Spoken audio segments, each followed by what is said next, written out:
Sham Storytime. Today I have a very interesting story for all of you. Can you see the beautiful waters behind me? When I looked at this, I was reminded of this Panchatantra tale. It's called Monkey and the Crocodile. The story goes like this. Once upon a time, there was a monkey living atop an apple tree that was on the banks of a vast river. Now, there was a crocodile living in that river. Every day he would swim across the river from this way to that way, hunting his prey and having a good time. One day it so happened that Mr. Crocodile could not find anything to eat. He was famished.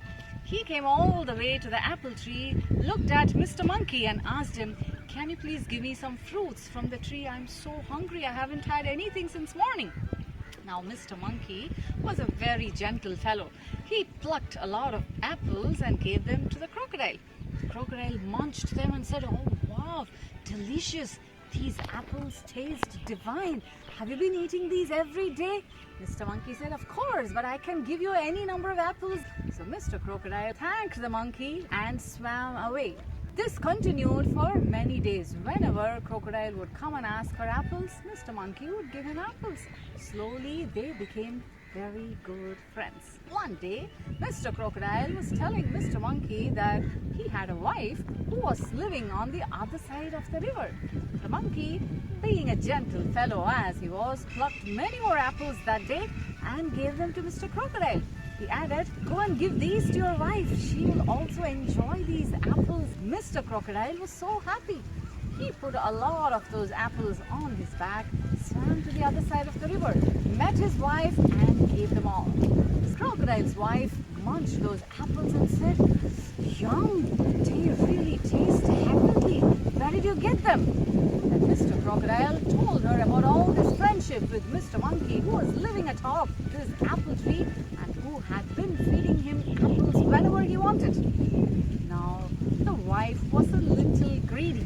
She was not just happy with the apples she got, she wanted to taste the monkey. She told her husband, "Look here, if this monkey had been eating these apples all day long, that too for many, many years, I'm sure this monkey's heart will taste delicious. Can you please fetch the monkey's heart? I want to eat him." Now, Mr. Crocodile was taken aback. Mr. Monkey was, after all, his friend, is it not? How can he be killed? So he pleaded with his wife, "Don't you say that. Whenever you want apples, tell me. I will go and fetch them. But not the monkey's heart. He's a very gentle fellow and he's my good old friend. Please don't ask for that." The wife said, "If you want to see me alive, you have to get the monkey's heart. Otherwise, I'm going to kill myself." Mr. Crocodile didn't want that to happen to his dear wife. So he said, No, don't do that. I will go and fetch the monkey's heart." So Mr. Crocodile swam back to the other side of the river, met Mr. Monkey and told him, "My wife wants to host a meal for you. Can you come home?" Now, Monkey was so happy. He said, "Why not? Definitely I will come, but I do not know how to swim. How can I come to the other side of the river?" Now, Mr. Crocodile said, "Don't you worry, sit on my back. I will take you." So the monkey fetched a lot of apples. You know what? He wanted to give them to the wife. So he picked a lot of apples, sat on the and they started to swim across. It was a long swim. And as they were going, Mr. Crocodile couldn't hold on to what he was having in his mind. So he just blurted out, "I'm so sorry, monkey. You know why I'm taking you home? Because my wife wants to eat your heart." Now, the monkey was aghast. He couldn't believe what Mr. Crocodile said. "Are you sure you're saying this? Why didn't you tell me before?" Now, Mr. Monkey was quick to think of an idea. He said, "My God, I left my heart in the apple tree. You could have told me before. I would have fetched my heart. Can you take me back to the other bank? I will fetch my heart and then we can go to your home." Mr. Crocodile thought it was true. "Come, let's go back." So he did a U-turn, came back to the other bank. The monkey quickly climbed up the tree and said, "Is this what you would do to a sincere friend of yours? And how can I live without a heart? You are such a foolish crocodile to believe that I can live without my heart. Go and tell your wicked wife that she will never meet me." Mr. Crocodile thought to himself, what a foolish thing he had done. How would he go and face his wife?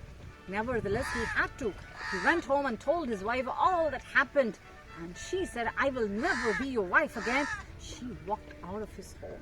So Mr. Crocodile was left without a friend, without a wife, all to himself, to brood over what happened. And that is the end of our story for today. Did you all like today's story? If you did, subscribe to my YouTube channel, Shyam Storytime. You will have access to all the stories that I upload. Every Saturday at 9 o'clock, you have a new story right in your mobile phone. Listen, watch and enjoy. My name is Shyamala and I am a passionate storyteller. See you in the next story. Bye.